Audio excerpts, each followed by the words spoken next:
तो ये बच्चे सारे हमारे इस मोहल्ले के हैं और इन बच्चों को देख के ना मुझे भी अपना बचपन याद आ जाता है। तो ये यहाँ पे क्या क्या गेम खेलते हो तुम? क्या खेलते हो? और हेलो दोस्तों, नमस्कार, सादर अभिनंदन आपका मेरे यूट्यूब चैनल पंवार पहाड़ी पर। मेरा नाम है एक्स फौजी सदर सिंह पंवार। मैं उत्तराखंड में रुद्रप्रयाग जिले के एक छोटे से गांव हरियाणा का रहने वाला हूं। फिलहाल मैं हरियाणा के फरीदाबाद जिले में रहता हूं और आजकल आ रखा हूं मैं उत्तराखंड की इन हसीन वादियों में। तो इन हसीन वादियों से मैं आपको रूबरू करा रहा हूँ। और आज का मौसम बिल्कुल फॉगी मौसम है, बिल्कुल कोहरा लगा हुआ चारों तरफ, समझ low sound has come back. और अभी जो है सुबह की वजह 6:30 और मैंने जो एक वीडियो बनाया था, एक ब्लॉग बनाया था, वो मैंने अपलोड करके शेड्यूल किया हुआ था, तो 6:30 पे वो शुरू हो गया है। तो आप लोग जाएं और उसको देखें। दूसरे में जो मेरी वीडियो की जो क्वालिटी है थोड़ा लो है, कारण इसका कि मैं मोबाइल से वीडियो बना रहा हूँ और गोप्रो था मेरे पास बेटे का दिल्ली में, तो मैं उसको जानबूझ के नहीं लाया, क्योंकि मुझे ऑपरेटिंग करने में थोड़ा उसकी दिक्कत होती है, उसको स्पेशल कैरी करना पड़ता है। तो मैं मोबाइल को तो कैरी करता ही करता हूँ, इसलिए मैं बार बार इसी मोबाइल से वीडियो बनाता हूँ। हाँ। और ये बैठे हैं यहाँ पे, नाश्ते की तैयारी हो रही है, साथ साथ में मेरा ब्लॉग देख रहे हैं। तो ये हमारी नातनी है, पोती हमारी। और नाश्ते में क्या बन रहा है? यस, वो सिंगोरी जो मैंने वीडियो में बताया आपको, तो इसकी सब्जी और बीन्स दोनों मिक्स सब्जी बन रही है। तो यहाँ पे नाश्ता करने का कुछ अलग ही मजा है, क्योंकि सब्जी भरपूर मात्रा में है, प्योर ऑर्गेनिक हाथ से बनी हुई सब्जी। तो अभी ले रहा हूँ मैं आनंद। और आज थोड़ा मौसम कुछ एकदम फॉगी मौसम है और बारिश होने की भी आसार हैं। तो आगे क्या होता है, फिलहाल मैं अभी नहा धो के पूजा करता हूँ और फिर मिलता हूँ आपको मैं नाश्ता करने के बाद। अच्छा, तो गाइस ये हमारे भाई जी, और आज है इनके बंदरवाली, यानी बंदरवाली मतलब जो बंदर को देखने का टर्न है इनका आज, क्योंकि गांव में जो फसल है अभी पूरी पक्की नहीं है, दाल वगैरह, तो बंदर आकर के फिर नुकसान कर देते हैं, जैसे मैं हर ब्लॉग में बताता हूँ। तो आज है इनका टर्न, इनकी बारी है आज। ये देख रहे हैं बंदरों को, तो अभी फिलहाल बंदर नहीं है, तो अभी तो बंदर तो आए नहीं, तो अगर नहीं आएंगे तो लक्की हैं, अगर आ गए तो फिर इनको जो भागना ही पड़ेगा। तो कुत्ता कहाँ? फिर कुत्ता तो पहाड़ों में ना कुत्ते का बड़ा रोल है, मतलब ये प्लेन के कुत्ते नहीं कि बस वो घुमाते रहो, उनको जो है पुचकारते रहो। यहाँ पे कुत्ते जो है ना इंसान से भी ज्यादा काम करते हैं, बंदरों के पीछे पड़ जाते हैं या कोई भी रखवाली करते हैं घर की बराबर। तो आज है बंदरवाली है। तो आप बैठे, आ रहा हूँ मैं, ठीक है? बैठे तुम जरा। तो हमारी भाभी जी हैं, तो गांव में अधिकतर मेरी भाभी जी, क्योंकि मैं गांव में लगभग सबसे छोटा हूँ, तो ज़्यादातर मेरे जो है ना बड़े भाई लोग हैं, तो इसलिए आप देखोगे हर ब्लॉग में भाभी जी आ रहे हैं। तो भाभी जी का मतलब मैं गांव में छोटा हूँ, देवर हूँ, और ज़्यादा अधिकतर मेरे भाई जी हैं गाँव में। तो भाभी जी आता हूँ मैं, ठीक है? तो गाइज ये जो मकान है, ये मकान हमारे गांव का है, और यहाँ पे पहले गांव की एक दादी रहती थी, और हम यानी 80 दशक से पहले हम यहाँ पर खेलने के लिए आते थे। वो दादी के पास दादी हमको जो है कुछ ना कुछ खाने को देती थी, और जब हम बच्चे हुआ करते थे तो यहाँ खेलते थे। तब ये मकान बिल्कुल सही था, 2 कमरे ऊपर और 2 कमरे नीचे हुआ करते थे। आज समय की नज़ाकत ऐसे आ गई कि इस मकान की आवश्यकता न होने पर आज मकान ऐसे जीर्ण हो गया है और बिल्कुल टूट गया है। तो वो बचपन की वो यादें, जब हम यहाँ आकर के, यहाँ पे एक आड़ू का पेड़ हुआ करता था, ये सामने एक खुबानी का पेड़ है, ये इसमें से हम खुबानी तोड़ लिया करते थे। और बहुत सारे यहाँ भी बहुत सारे आड़ू हुआ करते थे, और यहाँ हम खेलने के लिए आते थे। तो यहाँ पे उस दादी के पशु हुआ करते थे, और पशुओं को जंगल में चराते थे। तो हम, जैसे कि हमारा घर बिल्कुल नज़दीक है और हम डेली यहाँ पे खेलने के लिए आते थे।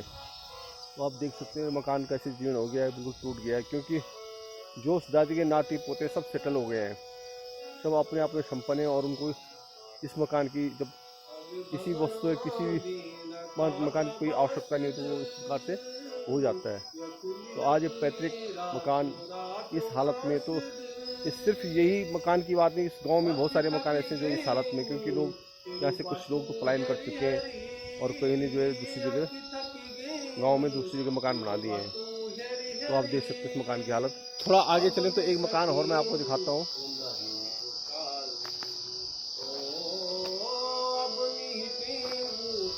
अगर आप मेरे पीछे देख होंगे तो ये मकान इसी प्रकार से टूटा है जो कि मैंने पहले दिखाया था। तो समय के थपेड़ों ने और इंसानी उन्नति ने इस मकान की जो डिमांड है, इस मकान की जो आवश्यकता है वो ख़त्म कर दी है, क्योंकि आज इस मकान पर रहने वाले अपने अपने जगह सेटल हो चुके हैं और ऐसे मकानों की कोई ज़रूरत नहीं रही। लेकिन इन मकानों से हमारी कुछ यादें जुड़ी हुई हैं, तो इसलिए मैं दिखा रहा हूँ। तो ये भी नहीं कि लोग इन मकानों को बनाना छोड़ दिया, सब कुछ मतलब इसका जीर्णोद्धार करना छोड़ दिया, ऐसा नहीं है, क्योंकि इसकी कोई आवश्यकता नहीं है और इंसान इतना परिपूर्ण नहीं है कि यहाँ भी देखिए और जहाँ बसा हो वहाँ भी देखिए, बराबर देखिए। जब इनकी कोई ज़रूरत नहीं है तो आज इनकी ऐसी हालत जीर्ण हो चुकी है। तो यहाँ भी हमारा बचपन कटा है, यहाँ पे हमारे दादा हुआ करते थे गाँव के, उनकी यहाँ पे बकरियाँ गाय भैंस हुआ करती थी और काफ़ी अच्छा मकान था। लेकिन धीरे धीरे जब समय गुजरता गया, जब इसकी आवश्यकता ख़त्म हो गई, तब इस मकान की यह हालत होगी। तो मैं अभी एक आध मकान और दिखाऊंगा जो हमारे गांव के ऐसे तो जिसका ये मकान है वो अच्छी ढंग से सेटल है, गांव में भी दूसरे सेटल है, बाहर भी सेटल है। लेकिन मेरा इस मकान को दिखाने का एक ही मकसद है कि यहाँ हमने अपना बचपन गुजारा, यहाँ हम खेलते थे, यहाँ हम आते थे, वो यादें, वो अतीत जो हमारे जीवन से जुड़ी हुई हैं, हमारे समय से जुड़ी हुई हैं, तो उसको मैं इसलिए दिखा रहा हूँ। ये जो जहाँ से मैं जा रहा हूँ, पहले एक आम रास्ता हुआ करता था, लोग यहाँ से आना जाना करते थे, यहाँ से लोगों की गाय भैंस वगैरह सब जानवरों का रास्ता था, मतलब आम रास्ता था। आज जब इन रास्तों की कोई आवश्यकता नहीं है तो ये रास्ते धीरे धीरे अपने आप में लुप्त होने जा रहे हैं। लुप्त यानी जब कोई चल नहीं रहा है तो यहाँ घास फूस काफ़ी जो है, झाड़ी काफ़ी बढ़ गई है। और आज इस भले ही ये रास्ते हमारे उस समय को दर्शा रहे होंगे, दोहरा रहे होंगे, लेकिन अपने आप में ये रास्ते बिल्कुल बंद हो चुके हैं, बिल्कुल उनकी आवश्यकता ख़त्म हो चुकी है। सिमिलरली एक मकान यहाँ पे था पहले, 2 कमरे वाला, फिर एक गौशाला भी थी, और इस मकान की भी वही हाल है जो थी। ये तो जिनका ये मकान था ये अभी कहीं और सेटल हो गए हैं और यहाँ इनकी कोई आवश्यकता नहीं रही, तो मकान धीरे धीरे भी टूट गया है। तो आज मैं इसलिए यहाँ आ रहा हूँ कि हमारे एक भाई है जो दिल्ली में है, उसने मुझे सजेस्ट किया है कि भाई साहब आप उन जगह जाओ, वहाँ का जो है, वहाँ की उस जगह को एक्सप्लोर करो। तो यहाँ पे आप देख सकते हैं एक तिमले का पेड़, मेरे ऊपर ठीक तिमले का पेड़ है। तिमला यानी जो सीजनल फ्रूट होता है इस पर, और मैंने पहले बताया था कि जो इसका फ्रूट होता है एकदम जब पकता है तो इसके अंदर शहद होता है, एकदम मीठा शहद होता है। और इसी टाइम पे होता है, बरसात के टाइम पे। अभी तो बरसात को मौसम ख़त्म हो चुका है और अभी इसके फल नहीं है, तो हम यहाँ आते थे उस फलों को खाने के लिए जब छोटे बचपन में। तो गाइस देख सकते हैं ये कितना अच्छा रास्ता है। ये रास्ता जो है गांव से आ रहा है और ये एक आम पब्लिक रास्ता है, और आम पब्लिक रास्ते को जो है पूरा मेंटेन किया हुआ है। अभी लोग यहाँ जो खेत है नीचे वहाँ आते हैं, इसलिए रास्ते को मेंटेन किया गया, तो इसका अच्छा रिनोवेशन हो रखा है। और अगर मैं आपको बताना चाहूँ तो यहाँ पे एक पेड़ है काफल का, ये जो पेड़ है काफल का, आज भी वैसे के वैसे ही है। तो मैं आपकी जानकारी के लिए बताऊँ तो कि 40 साल पहले जब हम 40 साल पहले की याद मैं बता रहा हूँ आपको, जब हम इस पेड़ पर आते थे, इस पर काफल पकते थे, एक फल होता है। और मैंने काफल के बारे में जो एक पहले भी एक ब्लॉग बना रखा है, और उसमें एक पौराणिक कथा जो मैंने इस यूट्यूब पे अपने चैनल में दी हुई है, काफल पाको मिलने चाको। तो वो यही काफल है, ये फल है। इसमें भी अप्रैल मई जून लगभग 3 महीने जो इसमें फल होता है, बहुत मीठा होता है। और जब कच्चा होता है तो खट्टा होता है, बाद जब पकता है तो बहुत मीठा होता है। लेकिन हम उसको प्रिजर्व नहीं कर सकते लॉन्ग टाइम तक, वो जैसे निकाल दिया तो उसी एक ही दिन में वो खा जाना चाहिए वो। तो उसमें रसीला फल है ये काफल, और बहुत ही अपना उत्तराखंड का बहुत अच्छा हुआ है। अभी ये तो बिकने लग गया बाज़ार में भी, तो पहले जंगल में हुआ करता था और अभी भी जंगलों में होते हैं। और ये पेड़ जो मैं बता रहा हूँ, मुझे 40 यानी 45 साल पहले की जो मैं आपको याद बता रहा हूँ, यहाँ हम इस पेड़ पे आते थे और ढेर सारे काफल खाते थे। और आगे मैं बताऊँ आपको, तो अभी जहाँ मैं जा रहा हूँ वहाँ हमारे हैं खेत, और धान की रोपाई होती है वहाँ। खरीफ और रबी की दोनों की फसल वो होती है वहाँ पे बराबर। तो काफ़ी शानदार रास्ता बना है यहाँ पे। और देखा जाए तो जिसके पास भी कॉन्ट्रैक्टर होगा बहुत ईमानदारी से काम किया। तो सलाम ऐसे कॉन्ट्रैक्टर को जिन्होंने इतनी ईमानदारी से ऐसे काम किया, क्योंकि अभी विगत समय में बहुत बारिश हुई थी, पहाड़ों में भी हर जगह बारिश हुई थी। और उस बारिश में मैं भी अगर ये रास्ता टिका हुआ है तो थैंक गॉड जो है वो जो किसी कॉन्ट्रैक्टर था वो तारीफ के लायक है, उनकी कहीं ना कहीं तारीफ होनी चाहिए। और ये मैं जो आया हूँ अभी, ये है हमारे एक आम गदेरा, इसको नाला भी बोल सकते हैं, नदी तो नहीं बोल सकते हैं, क्योंकि यहाँ पे बरस है तो पानी बराबर आता है हर समय, लेकिन बरसात के टाइम पे पूरे उफान पे ये जो है दोनों नाले आते हैं। एक नाला जो राइट साइड से आता है, एक लेफ्ट साइड से आता है। और जो ऊपर जो रोड मैंने दिखाई थी मोटर रोड, वहाँ से ये नाला आता है। यहाँ पे पहले एक पंचक्की हुआ करता, मैं बता रही थी, बहुत ही विशाल पेड़ है खड़ी का। ये हमारे टाइम पे थोड़ा छोटा हुआ करता था, अभी काफ़ी विशाल हो गया। इसके पीछे एक पंचक्की थी, यानी पानी से चलने वाली चक्की थी, और उस पंचक्की के लिए उधर से पानी आता था। और यहाँ पे सब समय की उसकी जो डिमांड है वो ख़त्म हो गई थी, क्योंकि अभी लोग इलेक्ट्रिक जो चक्की होती है वहीं जाते हैं, उसमें पानी का भी अभाव हो गया था, कम हो गया था, इसलिए उसकी आवश्यकता में धीरे धीरे भी लुप्त हो गया है।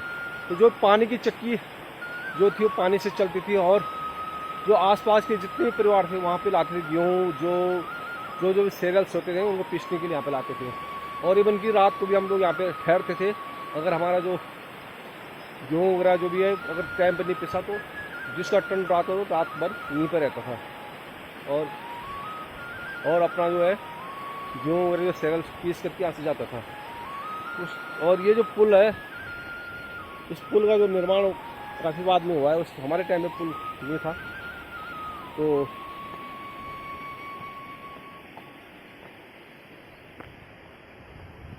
अगर मैं थोड़ा दिखा दूँ तो पुल बना हुआ है, और इस पुल का निर्माण बाद में, क्योंकि जब उस टाइम पे बरसात के टाइम पे हमारे टाइम पे काफ़ी ये नाला बढ़ जाता था, तो उसको पार करने में बहुत दिक्कत होती थी, और कई दिन तक हम उस नाले को पार नहीं कर पाते थे। तो और ना ही हमारे जानवर उस जंगल में जा सकते थे। तो अब ये पुल बन गया है तो आने जाने की काफ़ी सुविधा हो गई है। तो आप देख सकते हैं नीचे जो खेत में पूरे धान की रोपाई होती है यहाँ। और पहले यहाँ आलू भी लगाए जाते थे। जो हमारे चाचा और आगे जो भाई लोग थे वो अपने खेतों में आलू लगाते थे। तो ये तो पीछे आ रही हमारी चाची, तो आप देख सकते हैं पहाड़ों में कितनी मेहनत करनी पड़ती है। ये काफ़ी जो एक हमारा जो गांव है नीचे दबतवा सेरा, वहाँ से आए हैं, और उनकी खेत जो है ऊपर भी हैं, और वहाँ से घास लेके जा रहे हैं पीठ में। तो कितनी हार्ड, कितने लेबोरस होते हैं यहाँ पे लोग, यहाँ की लेडीज विशेष से बहुत लेबोरस होते हैं। और ये मकान है काफ़ी, अभी तो ये लिंटर वाला बनाया गया है। तो ये हमारे चाचा लोगों का मकान है, और पहले यहाँ पे पुराने टाइप का मकान था, अभी इन्होंने इसमें लिंटर डाल दिया, सीमेंटेड बना दिया है। इसमें 2 कमरे हैं ऊपर नीचे, काफ़ी अच्छा बना दिया है। तो यहाँ भी इनके बैल वगैरह भैंस वगैरह रहते हैं सीजन पे। अभी ये जो दूसरा मकान है तो मैं ऊपर छत से ही दिखा रहा हूँ, इसकी छत दिखाई दे रही है। तो यहाँ भी इसका जो नवीनीकरण किया गया है। ये भी पुराना मकान हुआ करता था, पुराने टाइप का।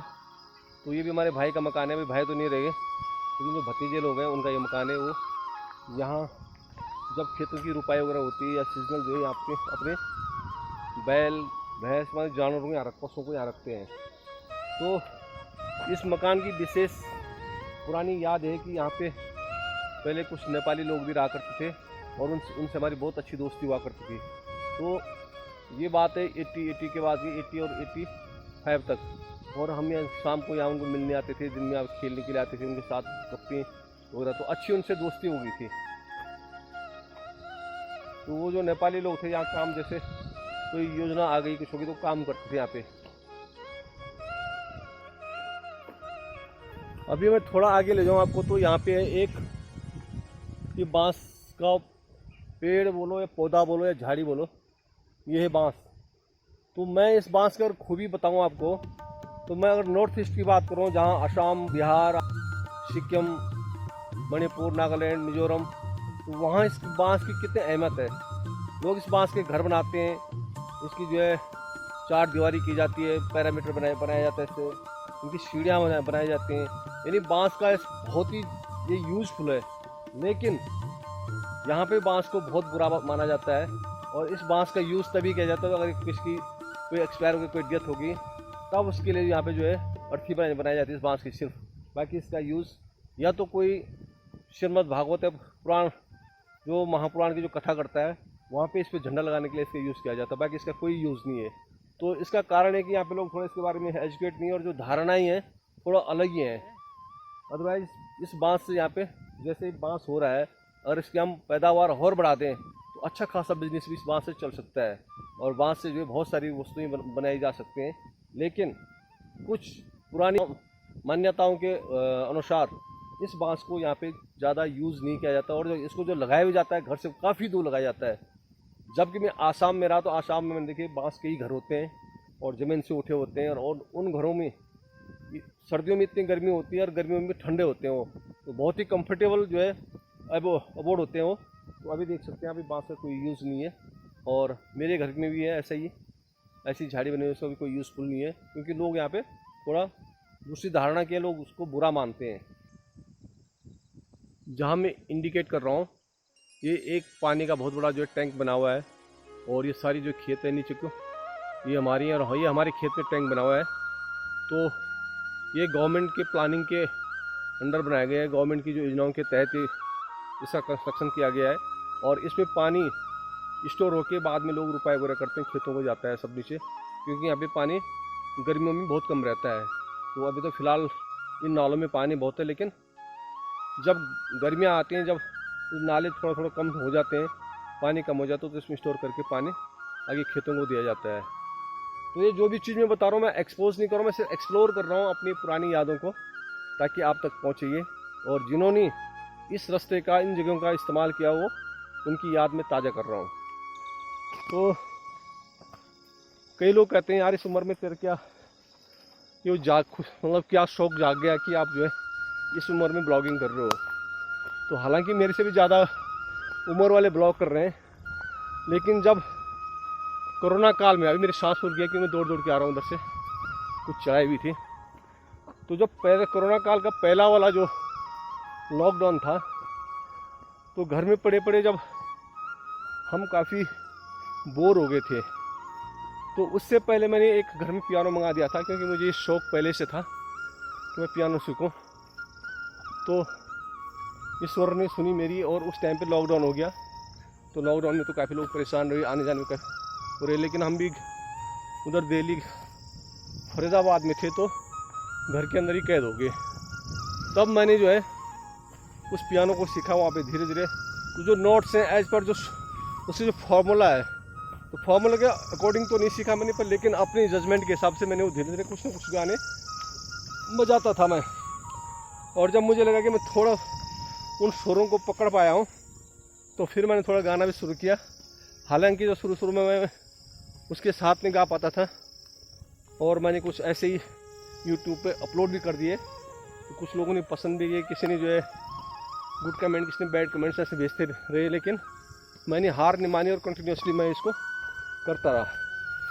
फिर जब मैंने कुछ वीडियो, अभी यहाँ से चढ़ाई शुरू है, तो मेरा विचार था थोड़ा आगे से जाऊँ, लेकिन टाइम हो गया है, अंधेरा होने लग गया है। तो अब मैं सोच रहा हूँ कि इससे ऊपर निकलता हूँ मैं, और यहाँ से ठीक 1 किलोमीटर ऊपर जो हमारा रास्ता है, आम रास्ता, तो वहाँ मैडम मेरा इंतज़ार कर रहे हैं, तो मिलता हूँ उनको।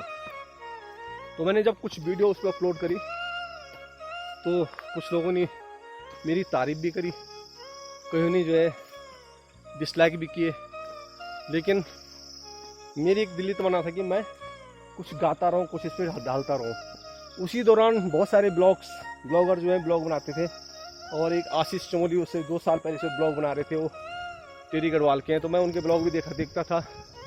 वो अपनी बोली, अपनी भाषा वाली जो वो बनाते थे, प्योर गढ़वाली में ही वो ब्लॉगिंग करते हैं आज भी। कहीं कहीं हिंदी बोलते हैं, अदरवाइज़ पूरी गढ़वाली में वो ब्लॉगिंग करते हैं, और मैं उनसे काफ़ी इन्फ्लुएंस हुआ। फिर मैंने कहा क्यों नहीं मैं भी एक यूट्यूब पे चैनल बना करके ये गाने अपलोड करता रहूँ। कुछ दौर चला, कुछ सिलसिला चला, मैंने अपलोड भी किए, लेकिन उसमें भी कुछ मुझे कोई सफलता हासिल नहीं हुई। फिर मैंने कहा मैं कुछ ब्लॉगिंग भी करता हूँ, और मैंने ब्लॉगिंग भी करी, लेकिन तब तक लॉकडाउन कुछ ढीला हो गया था और मुझे ऑफिस जाना भी पड़ा, हफ्ते में 2 दिन या 3 दिन। तो वर्कलोड थोड़ा ऑफिस में बढ़ गया, इसलिए मैं समय नहीं दे पाया कि मैं क्या बनाऊँ।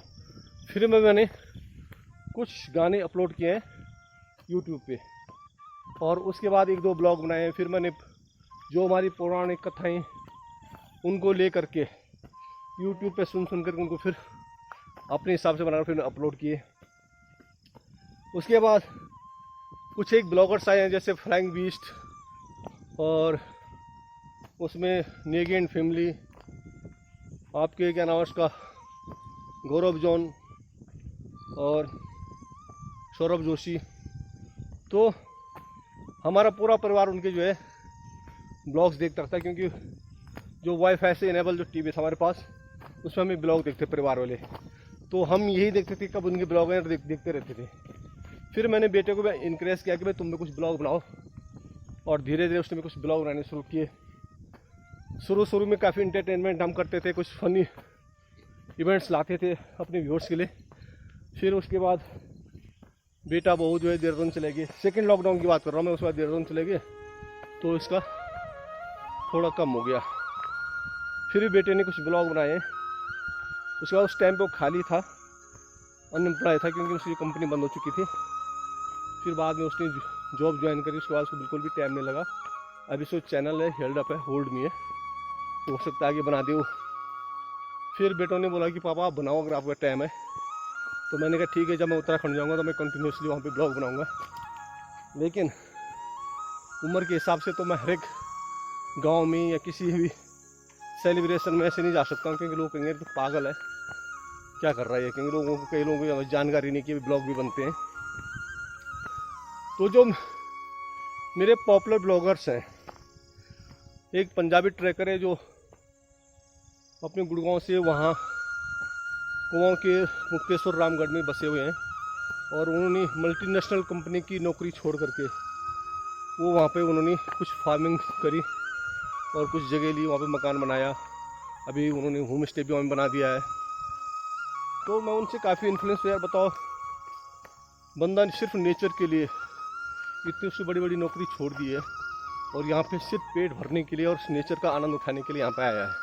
तो तब से मैं उससे बहुत इन्फ्लुएंस हुआ, और मैंने भी सोचा कि मैं भी जाऊँ पहाड़ों में, और हमको तो ईश्वर ने सब कुछ बख्शा है, और जब बख्शा है तो हम कितने जो है बदकिस्मत हैं कि हम इस नेचर का फ़ायदा नहीं उठा रहे हैं। तो ऊपर वाले ने सुनी, तो मैं अभी आया हूँ यहाँ पे। इसका जो दूसरा मेरा पॉपुलर जो ब्लॉगर है वो है सौरभ जोशी। इसके पीछे कारण है कि सौरभ जोशी जो है एक अच्छा आर्टिस्ट भी है, और आर्टिस्ट होने के साथ साथ उसमें ब्लॉग बनाता है वो। तो उसकी ब्लॉग में काफ़ी मासूमियत है, उसके परिवार के जो इतनी सिंपल सिटी है। तो आज वो इंडिया का टॉप ब्लॉगर है, यानी 9 मिलियन से भी ज़्यादा उसके व्यूअर्स हैं, सब्सक्राइबर्स हैं। तो अगर आप सोच सकते हैं कि जिसके पास 9 मिलियन सब्सक्राइबर हैं, तो यूट्यूब इसको कितना दे रहा होगा। और दिख रहा है उन्होंने गाड़ी ली, फिर ज़मीन ली। अभी वो हरियाणा में थे और जाके फिर जो है वो हल्द्वानी में बस गए हैं। तो मैं उससे इसलिए इन्फ्लुएंस हूँ कि एक इतना बड़ा ब्लॉगर, इतनी बड़ी पर्सनालिटी, और उसने जो कि अच्छे शहरों में अपना जीवन यापन कर सकते थे, पैसे की कोई कमी नहीं है, 2 गाड़ियाँ हैं, लेकिन उसने भी सबसे पहले नेचर को चुना, और वापस वो अपनी हल्द्वानी में बस गए, उधर उत्तराखंड में। एक है हिमालयन हस्की, उनसे भी बहुत इन्फ्लुएंस है, क्योंकि जितने भी जो अनअटेंडेड एनिमल्स होते हैं, जैसे डॉग होते हैं, इनको जो है वो बराबर फीडिंग करवाते हैं। और घर में उन्होंने 2 जो डॉग पाले हुए थे। अभी अनफॉर्चुनेटली अभी जो एक ख़त्म हुआ कुछ दिन पहले, तो बहुत सेवा की, बहुत तो यूट्यूब पे छा रहे लोगों ने बहुत सपोर्ट किया उनको। तो उनके उस जज्बे को मैं सलाम करता हूँ, और उनसे मैं शायद लोग भी कई पेट लवर्स होंगे जो जिन्होंने कंट्रीब्यूट किया है। तो लास्ट टाइम पे जब उसका जो मक्कू जिसका नाम जो डॉग था तो जब एक्सपायर हुआ था तो उन्होंने जब अपने अकाउंट में देखा तो 17-18 लाख रुपए लोगों ने डोनेट किया हुआ था उसके इलाज के लिए, उस डॉग के इलाज के लिए। तो मैं उनसे भी इससे काफ़ी इंस्पायर हो गया कि भाई करना चाहिए हमको भी। तो वो जो बंदा है वो जॉब भी करता है और ये इतने वेलफेयर वाले काम भी करता है।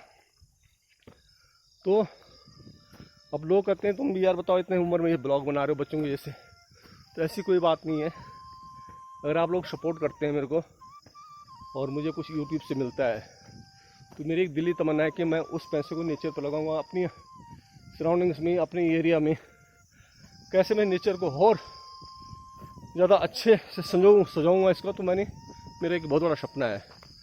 अगर मुझे सक्सेस मिलती है, आप लोग सपोर्ट करते हैं, तो मैं ये भी प्रॉमिस करता हूँ कि यूट्यूब का एक भी पैसा मैं अपने पर्सनल लाइफ के लिए यूज़ नहीं करूँगा। जितनी भी सोशल वर्क, नेचर को बचाना, अनअटेंडेड जितने भी एनिमल्स हैं उनको देखना, तो मेरा एक कंपेनी ये भी है, एक दिली तमन्ना है आगे आने वाले फ्यूचर में। तो अभी मैं मेहनत कर रहा हूँ, सिवाय चढ़ते हुए आप लोगों से बात कर रहा हूँ, तो ये कार्य मैं करूँगा आगे अगर मुझे पब्लिक ने सपोर्ट किया तो मैं ये तो नहीं कह सकता क्योंकि मैं आर्मी से रिटायर्ड पर्सन हूँ, मुझे पेंशन मिलती है तो वो मेरे लिए फुलफिल है। मैं उसमें अपनी जीविका चला सकता हूँ, बच्चे मेरे सेटल हैं और आऊँगा कुछ दिन बाद मैं इधर वापस पहाड़ों में आऊँगा और नेचर को जो है और मेंटेन करूँगा। तो ये थी कुछ बातें जो मैंने आपसे की हैं और ये बातें मैंने इसलिए की कि मेरे पास आगे जाने का टाइम नहीं है और जगह जो मैंने सोचा था मैं कहाँ कहाँ एक्सप्लोर करूँगा उन जगहों को, वहाँ जाने का समय नहीं अभी, इसलिए मैं चढ़ाई पर चढ़ रहा हूँ, मेरी सांस भी फूल रही है और आपसे बात भी कर रहा हूँ। तो मेरा मेन मकसद ये है यूट्यूब पे ब्लॉग बनाने का। तो आप लोगों से रिक्वेस्ट है कि आप मुझे सपोर्ट करें और मुझे एक मौका दें नेचर की सेवा के लिए और सोशल सर्विस के लिए एक मौका दें। मैं काम जरूर करूँगा, मैं प्रॉमिस करता हूँ। और यूट्यूब का एक भी पैनी, सिंगल पैनी भी मैं अपनी पर्सनल यूज़ के लिए उसको एक्सपेंड नहीं करूँगा। तो गाइस ये बच्चे हैं, रुक जा। तो ये बच्चे सारे हमारे इस मोहल्ले के हैं और इन बच्चों को देख के ना मुझे भी अपना बचपन याद आ जाता है। तो ये यहाँ पे क्या क्या गेम खेलते हो तुम, क्या खेलते हो? और ये सारे इसी मोहल्ले के बच्चे हैं और अभी अच्छा शोरगुल है बच्चों का यहाँ पे बहुत। अभी मैं करता हूँ इस ब्लॉग का यहीं पे एंड। अगर आपको ब्लॉग अच्छा लगा तो प्लीज़ लाइक कर देना, कमेंट्स कर देना, अपने दोस्तों से शेयर कर देना और सब्सक्राइब कर देना। क्या कर देना? सब्सक्राइब कर देना। तो मिलते हैं फिर आपको नेक्स्ट ब्लॉग में, तब तक के लिए बाय।